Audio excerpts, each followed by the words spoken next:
Umpisahan na natin ang ating debate mga kapatid at bibigyan ko ng 10 minuto sa unang pagpapahayag si Sister Maricel Moncada ng JW sa kanyang patutunayan na ang kumain at uminom ng tinapay at bino sa hapunan ng Panginoon ay ang 144,000 anointed Christian lamang. Your time start now, sister. Okay, so magandang hapon sa lahat, no? Lalo na sa ating moderator na si Rasha at ating kaibigan na si Sir Jando Alabado. So first time ko pong makipag-debate sa kanya ngayon. So nasa affirmative side po ako mga kaibigan, mga viewers. Ang paksa namin ay patutunayan ko na ang kumain at uminom ng tinapay at alak sa pahapunan ng Panginoon ay yung 144,000. At sila yung mga anointed Christian. So kung saan si Sir Jando Alabado ay nasa negative side. So ngayon, mayroon po akong 3 katanungan na ating ibangon at sasagutin natin sa Biblia. Una, sino ang nakikinabang sa tinapay at alak sa selebrasyon ng hapunan ng Panginoon? Ang pangalawa, bakit ang 144,000 lamang ang mag-partake, no, or kumain or uminom sa mga elemento or emblema? Ang pangatlo, bakit ang ibang lingkod ng Diyos ay hindi mag-partake sa tinapay at alak sa hapunan ng Panginoon? So una po ay sagutin natin yung unang katanungan, sino ang nakikibahagi sa tinapay at alak sa selebrasyon ng hapunan ng Panginoon? So ang sagot natin dito ay maliwanag sa paksa, ang 144,000 lamang, no? At sila yung nakikibahagi nito. So, ang unang pagpili, no, ang unang pagpili sa 144,000 ay nagsimula noong 33 AD sa panahon ng Pentecostes. Mababasa yan sa Acts chapter 2, verse 1 and 4, 1 hanggang 4, 29 hanggang 33. At binabanggit din sa Lucas 12 verse 32, no? Ito yung binabanggit sa Lucas 12:32. Huwag kayong matakot munding kawan dahil ibinigay sa inyo ng inyong ama ang kaharian. So malinaw, no, na mayroon pong kaharian na binabanggit dito sa Lucas 12:32 at mayroon din binabanggit na munting kawan. So ibig sabihin, limitado yung tinutukoy dito na kabahagi, no, na mag-partake sa hapunan ng Panginoong Hesus, lalo na yung sa tinapay at sa alak. So, dito na tayo sa ikalawang tanong. Bakit yung 144,000 lamang ang pwedeng kumain or mag-partake sa tinapay at alak? So, ang sagot natin mga kaibigan ay ang Biblia. So ito, basahin natin sa Lucas 22:28 at 30. Ito ang ating mababasa. Ang sabi dito, gayunman, kayo ang mga nananatiling kasama ko sa aking mga pagsubok. So sa verse 29, at nakikipagtipan ako sa inyo para sa isang kaharian kung paano nakikipagtipan sa akin ng aking ama. So malinaw, no, na mayroon pong binanggit dito na nakikipagtipan. So, sino itong nakikipagtipan? Si Jesus at yung mga apostoles. So, yung mga apostoles ay nag-represent yun sa 144,000 na mga anointed Christian. At binabanggit dito sa 30, patuloy tayo, para makakain kayo at makainom sa aking mesa sa kaharian ko at makaupo sa mga trono para humatol sa 12 tribo ng Israel. So mayroon silang atas or gawain na maghatol, no? Dahil ang tinutukoy dito ay kaharian, no? Kaharian or messianic kingdom. So ngayon, bakit natin hindi lahat invited yung mag-partake? Dahil po sa ang kabilang dito ay yung mga invited na magiging members doon sa kaharian na tinatawag na Messianic Kingdom or sa ibang term ay Kingdom of God. At binabanggit dito sa Hebreo 3:1, no? Sa Hebreo 3:1. So, moderator, signal ako ng 20 minutes bago mag 10 minutes ako matapos. Okay, dito sa Hebreo 3:1, ang sabi dito, Dahil dito, mga banal na kapatid, mga kabahagi sa makalangit na pagtawag.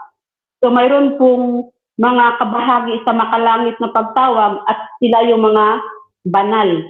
So sa ibang termino, lalo na sa Bisaya, mga santo, no, or mga santos or mga saints. So sila yung nakikibahagi, no, sa makalangit na pagtawag. At binanggit din dito sa unang Pedro 2:20. So ang sabi dito, pero ang pagkamamayan natin ay sa langit. Okay, so yan po ang mga kabilang, no, ng 144,000. Ang pagkamamayan nila ay sa langit. So dito rin sa unang Pedro 2:9 hanggang 10, ang sabi dito, pero kayo ay isang piniling lahi, mga saserdoteng maglilingkod bilang mga hari, isang banal na bansa. So maliwanag, no, nabigyan natin ng emphasis dito na yung 144,000 na mga anointed Christian, sila ay maglilingkod bilang mga hari, no? At tinatawag sila na Just isang 5 banal minutes. na bansa. Thank you, moderator. At binanggit dito, sa patuloy tayo, isang bayan na magiging pag-aari ng Diyos para maihiyag ninyo ng malawakan ang kadakilaan nang tumatawag sa inyo mula sa kadiliman tungo sa kanyang kamangamanghang liwanag. Dahil dati ay hindi kayo isang bayan, pero ngayon bayan na kayo ng Diyos. Dati kayo hindi pinagpakitaan ng awa, pero ngayon ay pinagpakitaan na ng awa. So malinaw na ang 144,000 ay mga anointed Christian at kasali na dito yung mga hintil, no, na dati ay hindi sila bayan ng Diyos, pero ngayon ay bahagi na sila ng bayan ng Diyos. Okay. So, binanggit din sa Apokalipsis 5:10, no, mga kaibigan, Apokalipsis 5:10. Ito ang ating mababasa. At ginawa mo silang isang kaharian at mga saserdote sa ating Diyos at pamamahalaan nila ang lupa bilang mga hari. So, ito yung 144,000 na mamahala sa loob ng 1,000 years, no? Kaya ang kanilang salvation, no, o ang kanilang atas ay mamamahala sa lupa, no, bilang mga hari. So ganito din ang sinasabi sa Apokalipsis 20 talatang 6. Maligaya at banal ang sinumang kasama sa unang pagkabuhay muli. Walang autoridad sa kanila ang ikalawang kamatayan, kundi sila ay magiging mga saserdote ng Diyos at ng Kristo at maghahari sila kasama niya sa loob ng 1,000 taon. So, kaya pala mayroong pakikipagtipan dahil ang layunin nila ay maghahari sa loob ng 1,000 taon. Okay, so dito na tayo sa ikatlong katanungan. Bakit ang ibang lingkod ng Diyos ay hindi magpartake sa tinapay at alak sa panahon ng hapunan ng Panginoon? Ang rason po ay mababasa natin sa unang Korinto 11:27 to 29. So, basahin natin, no? Unang Korinto 11:27-29. Okay, dito ang sabi, dahil dito, ang namang kumakain ng tinapay o uminom sa kupa ng Panginoon ng hindi karapat-dapat ay magkakasala, may kinalaman sa katawan at dugo ng Panginoon. Suriin muna ng isang tao ang sarili niya at tiyak karapat-dapat siya. At pagkatapos ay pwede na siyang kumain ng tinapay at uminom sa kupa. Okay, so maliwanag, no, sa verse 19, ang sabi pa, patuloy tayo. Dahil siya na kumakain at uminom, pero hindi nakakaunawa sa katawan ay nagdadala ng hatol sa sarili niya. So, kung hindi karapat-dapat, okay, thank you, moderator. So, kung hindi karapat-dapat, ay magkakasala, no? So, ibig sabihin, mayroon talagang hindi qualified na pwedeng uminom sa alak or kumain sa tinapay sa panahon ng hapunan ng Panginoong Hesus. So, ang ginagawa ng ibang lingkod ng Diyos ay sila ay bilang nag-observe, no, or observant sa panahon ng hapunan ng Panginoon bilang pag-alaala, no, bilang pag-alaala na tinubos yung mga tao ni Jesucristo. So, ang talata natin ay Mateo Kabanata 20, talatang 28. So, mayroon pong pagpaalaala sa mga ginawa ni Jesus, no, sa haing pangtubos niya. So, ito yung tawag nito, ito yung scenario natin sa ating presentation, bakit hindi lahat ng lingkod ng Diyos ay pwedeng kumain sa tinapay at uminom ng alak. So, kung mayroon man akong natitirang, tawag nito, natitirang minuto or second, ay ko na moderator at ready na ako sa cross-examination. Maraming salamat. Okay, so dyan natatapos ang unang pahayag ng ating affirmative Sister Maricel ng JW. At dako tayo sa unang pagtatanong ng ating negative. Brother John Do ng Roman Catholic Church. 7 minutes bro, your time start now. Okay, ang unang tanong, saan sa Biblia mababasa ang 144,000 anointed Christian? Okay, nasa Revelation 14, 1 to 5. Next question. Mababasa ba sa Revelation 14, 1 to 5 ang 144,000 anointed Christian? Okay, mababasa dyan 144,000, no? Pero yung verbatim talaga, kung paano pag-construction yung tanong mo ay hindi mababasa verbatim, word for word. Next question. Sinong Bible scholar ang nagsabi na 144,000 anointed Christian yan? Sino, pakiulit yung tanong, sino yung Bible scholar Ang nag-approve na yung 144,000 sa Revelation 1 to 5, 21 to 5, 14, 1 to 5 ay ang mga anointed Christian.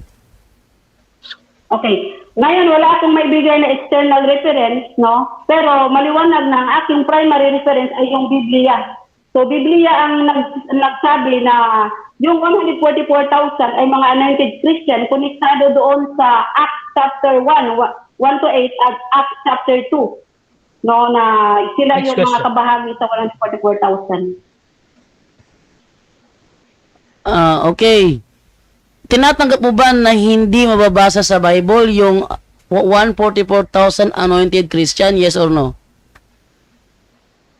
No, hindi ko tanggap na hindi mababasa. Sapagkat sa aking presentation, nababasa yung mga, tawag dito, yung 144,000, gaya ng sinasabi ko kanina sa Revelation 14, 1 to 5, at binabanggit ko yung Acts chapter 2. So, sila yung mga unang bahagi sa 144,000, yung mga apostoles ni Jesus.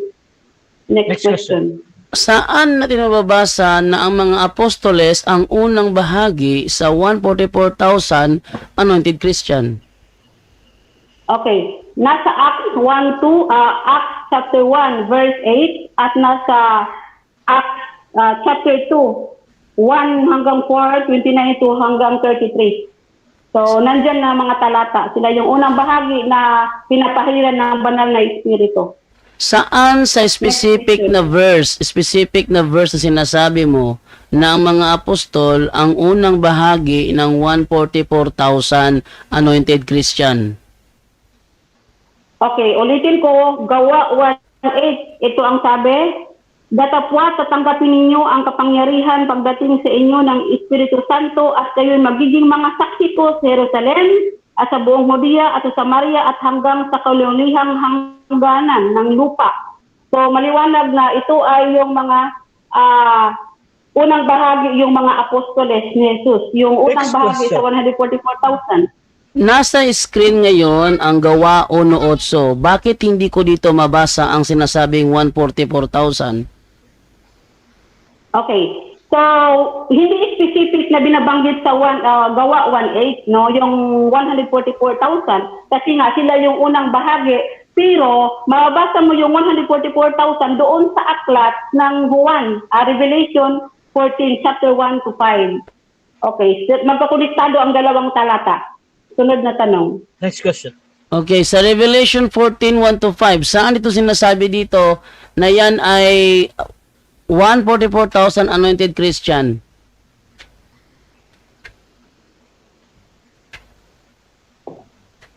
Pakiulit yung tanong, bro. Saan? Saang specific na talata sa Revelation 14 na sinasabing yang 144,000 dyan ay 144,000 anointed Christian?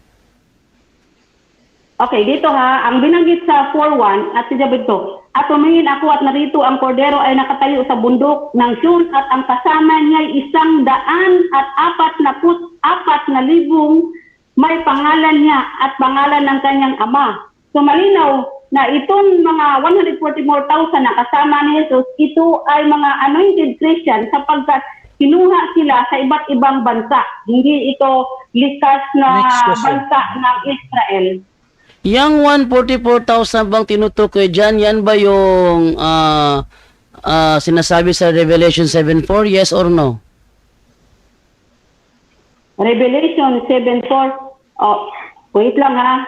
Yes. Revelation 7:4, ito yung specific na 144,000 na sila ay tumutukoy ito sa spiritual na Israel, Galatians 6:16. So hindi ito litas na Hudyo noong Next question. sa panahon ng bansang Israel. Saan nababasa na sila ay spiritual na Israel? Okay, Galatians 6:16 bro. Galatians 6:16 na at binabanggit din sa sinabi dito na yan na nga, Galatians 6:16 na Israel ng Diyos. Kasi nga, pasali na dito yung mga hintil. Papatunayan ko mamaya sa aking tawag nito, sa aking Next rebuttal. question. Nasa screen ngayon ng Galatia sa 6:16. Ba't walang nababasa dyan na spiritual na Israel? Okay, bro. Binabanggit kasi bro sa Mateo 24:15 na dapat ang ating basahin ay unawain. So hindi lahat gusto natin mababasa litra por litra, pero kailangan natin ng unawa batay sa puliktano sa ibang talata. Kaya mababasa natin diyan na sila ay tawag din Israel ng Diyos, tumutukoy yan sa spiritual na Israel, hindi likas na Israel. So sabi diyan sa lahat ng pinili ng Diyos at namumuhay ayon sa mga turo kong ito, ibig mo sabihin na namumuhay lang sa kanilang turo yung spiritual na Israel? Pakiulit, hindi ko narinig bro, pakiulit, Time stop muna, sorry. time stop. Paki-stop time para hindi ma-wasting yung yung time. Pakiulit Pasensya nga, bro. na.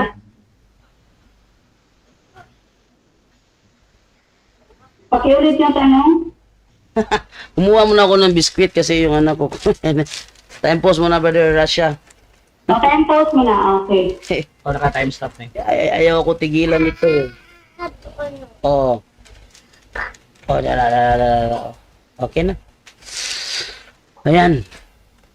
So, ang tanong ko sa kanya, Brother Rasha, is, ayon sa Galatia 6:16, sa lahat ng pinili ng Diyos at namumuhay ayon sa mga turo kong ito, ibig ba niya sabihin na ang namumuhay ayon sa turo ni Apostol Pablo, yung 144,000 lang na anointed Christian? Yun ba? Yun ba daw?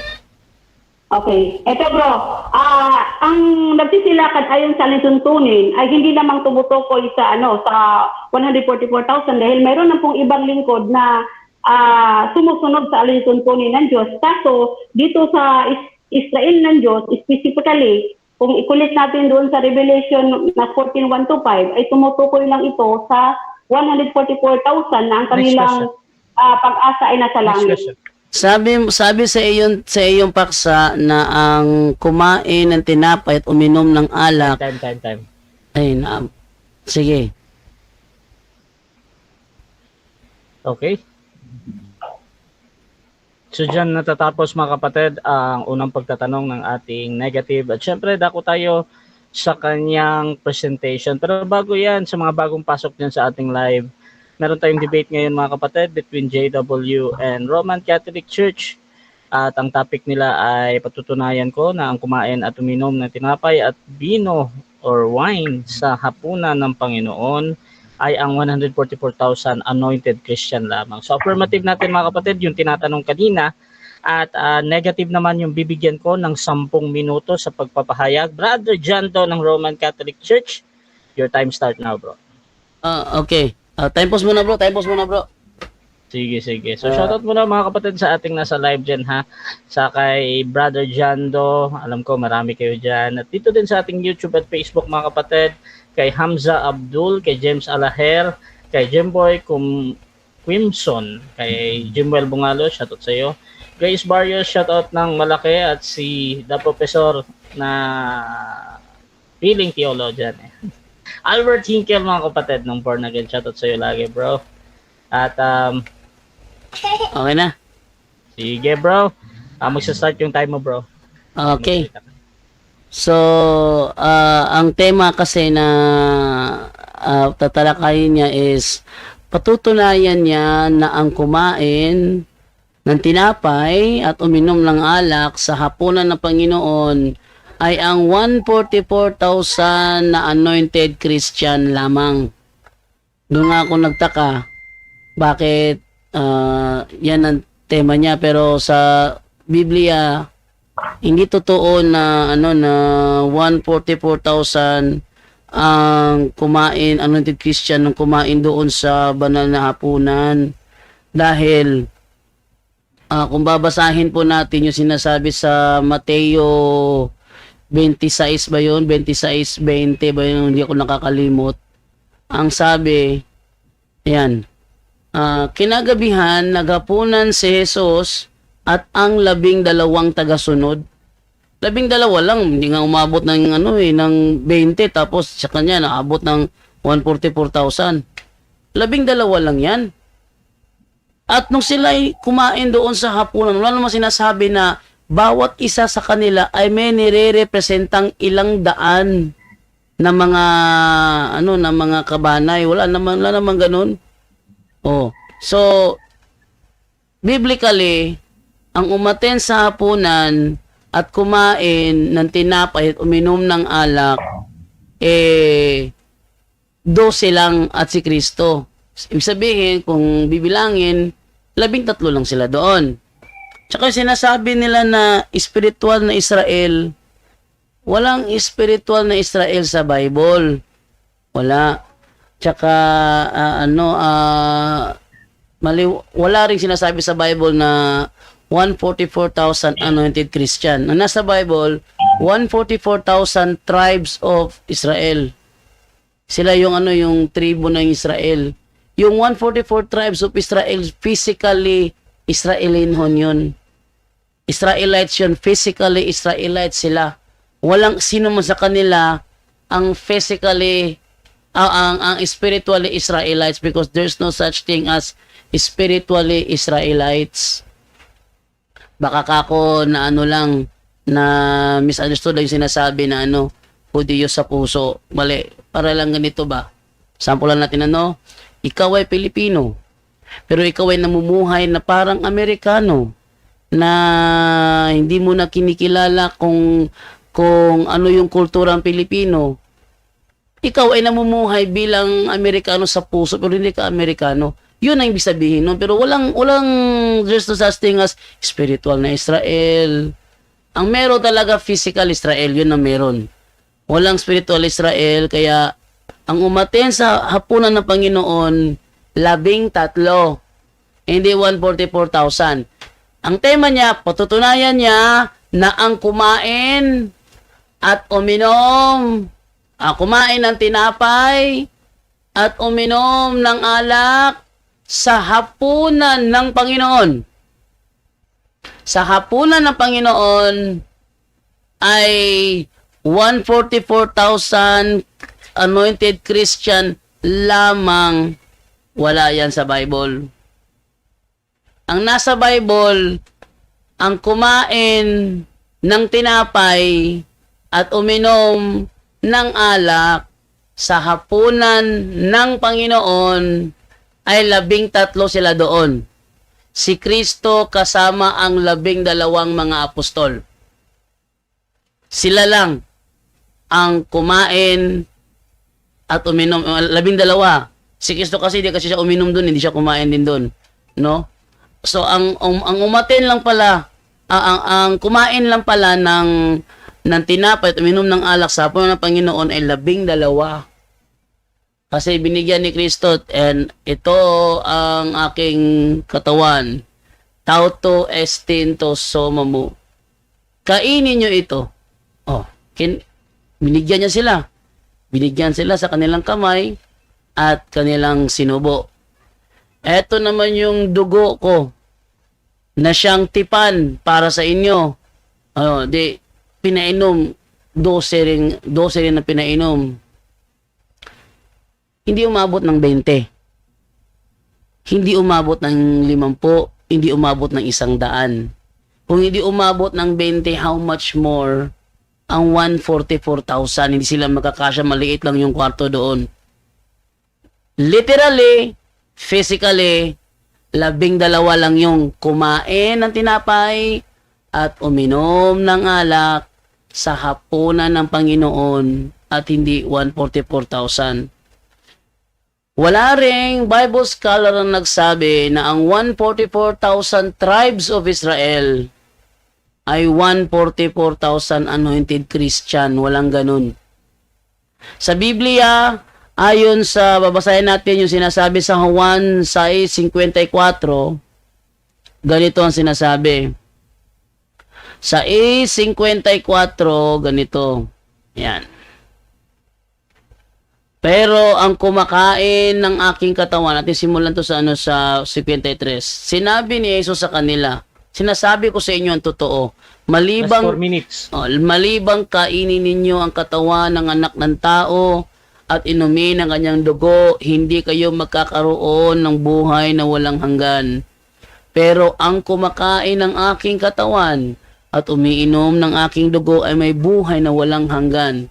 At bubuhayin ko siyang muli sa huling araw. Sa madaling salita, yung kakain ng kanyang tinapay at uinom ng kanyang alak, ano yun? Kanyang muling bubuhayin sa huling araw. Yan tanong, 144,000 ba ang muling binuhay? Ay hindi. Ating basahin Revelation 7, tinan mo to 7:5, sabi. Ito yung 12 lahi ni Israel. Yan o. Narinig ko, 144,000 ang lahat na tinatakan mula sa lahi ng Israel. Sino yan? Baba. 12 mula sa lahi ni Huda. 12 mula sa lahi ni Ruben. 12 sa lahi ni Gad, ni Asher, ni Naphtali, ni Manase, ni Simeon, ni Levi, ni Isakar, ni Zebulon, ni Jose, ni Benjamin. Pagkatapos nito, nakita ko ang napakaraming tao na hindi mabilang sa dami. Nagmula sa lahat ng bansa, angkan, lahi at wika, nakatayo sa harap ng trono at ng tupa. Silang lahat ay nakadamit na puti at may mga hawak na palaspas. Ano daw sila? Hindi mabilang sa dami. Ang sabi sa Juan 6:54, ang kakain ng kanyang katawan, 54 ba yun? Double check ko lang wait lang. Sa 6:54, ang sabi dito is, ang kakain ng kanyang katawan, muli niyang bubuhayin sa huling araw. Muling bubuhayin. Dapat sana, kung tama yung paliwanag niya ng kanyang tema, 144,000 lamang ang kakain ng tinapay at iinom ng alak. Dapat sana sa Revelation 7:9, 144,000 lang ang muling binuhay. Pero hindi. Maliban sa 144,000, meron pa na sa dami hindi mabilang. Ibig sabihin, hindi 144,000 lang ang kumain. At saka yung mga nagkikain doon, di naman yun 144,000 tribes of Israel. Kasi nasa iba't ibang bansa, iba't ibang wika, iba't ibang lahi. Di sila kabilang sa tribes of Israel. O paano ngayon, liligiba yung tema? Tuloy natin. Pero ang kumakain ng aking katawan at umiinom ng aking dugo ay may buhay na walang hanggan at bubuhayin ko siyang muli sa huling araw. Ayun. Sabihin, pag tinanggap mo yung tinapay na siyang katawan ni Kristo, muli kanyang bubuhayin. Pero ang saksi ni Jehovah sa kanilang annual celebration, pag gano'n ang tinapay, silang lahat, hindi. Ikaw, hindi. Ikaw, hindi. Ikaw, hindi. Mula sa simula hanggang sa dulo, walang tatanggap ng tinapay. Kaya ang sabi ni Brother Paul Alima, yung dating ansyano ng saksi ni Jehovah, na ngayon ay kasama din sa Katoliko, Catholic Faith Defender na, sabi ni Paul Alima, bro, yung tinapay na yan, bro, walang timpla yan. Pinagawa namin yan, pero walang timpla yan. Bakit? Alam namin na pagkatapos nun, ibabaon lang yan sa lupa. Ibig sabihin, hindi pa nagsisimula, alam na nila na walang tatanggap. Eh, ang sabi, ang kumain nun, muling bubuhayin. Time. Yun. Thank you. Okay, so dyan nagtatapos ang unang negative stand ng ating second speaker or negative. Teka, nagpi-feedback tayo. Sis Maricel. Hello? Hello, Okay na ba? Nag-feedback tayo sa iyo. Ako nagpi-feedback? Oo. I-ano mo nga. Hello, mic test. Yan. Wait. Ano ka muna? Out ka muna, tapos tawagan kita ulit. Out ka muna, tapos tawagan kita ulit, ha?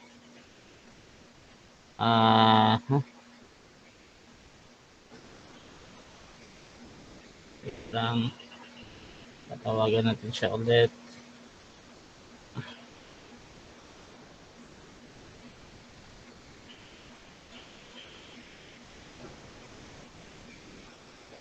Hello, mic test. Hello.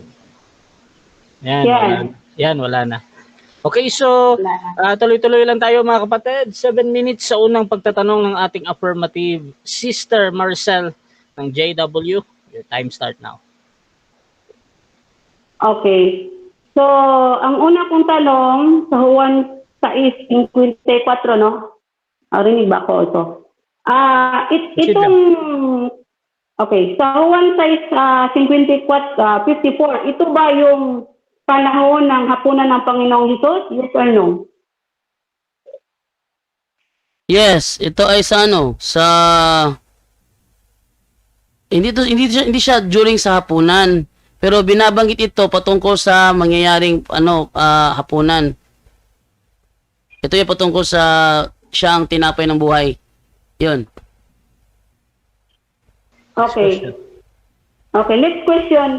Ang tinapay ng buhay ba ay ito ba yung tinatawag niyo na ostya? Yes or no? Ay, hindi.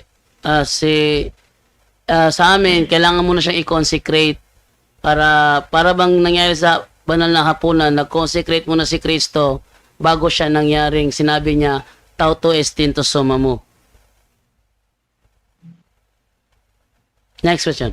Okay. Next question. So, ito bang tinapay na binabanggit dito sa chapter 6, ito ba ay figurative or literal na katawan ni Kristo? Objection, moderator. Objection. Ano yan, bro? Ang tanong niya is about na sa literal ba o figurative. Ang topic natin ngayon, kung yung kumain ba sa hapon at uminom ng alak ay 144 Christian lamang. Okay. Wala akong binanggit about literal ba siya o figurative. Okay. So, ang objection mo ay wala kang binanggit. Literal ba siya or figurative? Sis Maricel, since objection ito, mayroon ka bang counter objection doon bago ako hatol? Yes, ang binanggit niya kasi yung pagkain, no? At binanggit niya yung tinapay. So kaya tinatanong ko kung yan ba ay figurative or tawag dito, literal, para malaman ko kung anong stand niya dyan sa tinapay at sa alak. Okay, so ganito. Dito ko ipapasok yung sa rule natin na pag tinatanggi niya talaga na hindi niya nabanggit yan. So kahit nagsasabi siya, kung sinong nagsasabi sa inyo ng totoo, kung nabanggit ba talaga or hindi, in-next question ko yan. Pero sa rebuttal, tingnan natin kung itatanong ulit ha. So sis Maricel, next question ko muna. Okay. Next question. I'm resume. Okay. Next question. Sa scenario bang ito sa John 6:54 ay lahat ng mga tao ay kumain sa tinapay? Sabi mo, pero doon sa Mateo 26:28 kung nakinukotation mo, kung hindi ako nagkakamali, ay 12 lang yung kumain. So, anong stand mo sa dalawang talata? Magkapareho o hindi magkapareho? Hindi magkapareho. Kasi, yung sa Mateo 26, actual siyang hapunan. Sa Juan 6 naman, hindi siya actual na hapunan. Pero pinaliwanag niya na ang kakain ng kanyang katawan ay bubuhayin sa huling araw. At ang binuhay hindi 144,000 kundi higit pa. So, hindi siya 144,000 lang ang kumain. Next question. Okay. So, yung sa Mateo chapter 26 na sinasabi doon na this is my flesh o ito ang aking katawan at ito ang aking dugo. At tinatanggap mo ba na yung tinapay at alak doon ay hindi pwede kainin sa lahat ng mga tao? Yes or no? Yes, hindi siya pwedeng kainin. Lalo na pag nag-discover ka sarili mo, hindi ka karapat dapat kumain, wag kang kumain. But not all the time, buong buhay mo hindi ka kakain. Gumawa ka ng paraan para maging karapat. Dapat kang kainin yun. Kasi kapag kumain ka nun, bubuhayin kang muli sa huling araw. Okay, next question. Okay, so ibig sabihin sa sa Matthew chapter 26, mayroong mga tao na hindi pwede kumain. Pero doon sa John chapter 6 ay lahat ng tao ay pwedeng kumain. Tama or mali? Mali na naman. Yung sa Matthew 26, 12 lang sila kumain doon. Yung sinasabi mo na merong hindi pwede kumain na sa unang Korinto 11 na ginamit mo yon. Pag hindi ka kumain, kailangan mo munang i-discover kung sarili mo karapat-dapat ka ba. Ibig sabihin, kailangan mong gumawa ng paraan para maging karapat-dapat ka at makain mo yun dahil lang makakain nun, bubuhayin sa huling araw. Next question. Okay. Doon sa chapter 6 na sinasabi na yung alak at tinapay, kung sino yung kumain sa tinapay, ay pwede rin sila kumain sa alak, yes or no? Uminom, rather. Uminom. Yes, sa Matthew 26:26, yung mga apostol noon pinakain, pinainom. Pero sa Gawa 27, pag ng kanilang ginawa yung communion, kain na lang, wala akong nabasang may pinainom. Next question. Next question. Okay, so ibig sabihin doon sa Juan chapter 6, nung Jesus ay ito ang aking dugo at ito inumin niyo, hindi kayo umiinom. Tama o mali? Mali. Kasi sa amin, yung pagkain namin ng katawan, kasama na doon kasi buhay na katawan yun eh. Ito aking katawan, buhay yun eh. Kaya nga doon sa Gawa 27, wala kang mabasa doon na pinainom sila. Dahil yung pag-inom kasama na doon sa pagkain. Next question. Okay, eto, clarification ko lang. Hindi ko tinanong yung Gawa 27. Ang tanong ko doon sa chapter 6. Kasi may binabanggit, premise mo na alak na dapat inumin, sabi ni Jesus. Ang tanong ko, bakit pwede kumain ng lahat ng mga tao doon sa tinapay, pero bakit hindi pwede uminom ng alak? Kaya nga, sabi ko, dahil sa Gawa 27, nung sila ay nag-communion, pinakain lang. Wala namang mababasa na nagbigay ng alak. Next question. Okay, so ibig sabihin, next question, ibig sabihin, hindi pwede ipainom yung alak nasa Juan chapter 6, yes or no? Ay, no. Kailangan ipainom yun.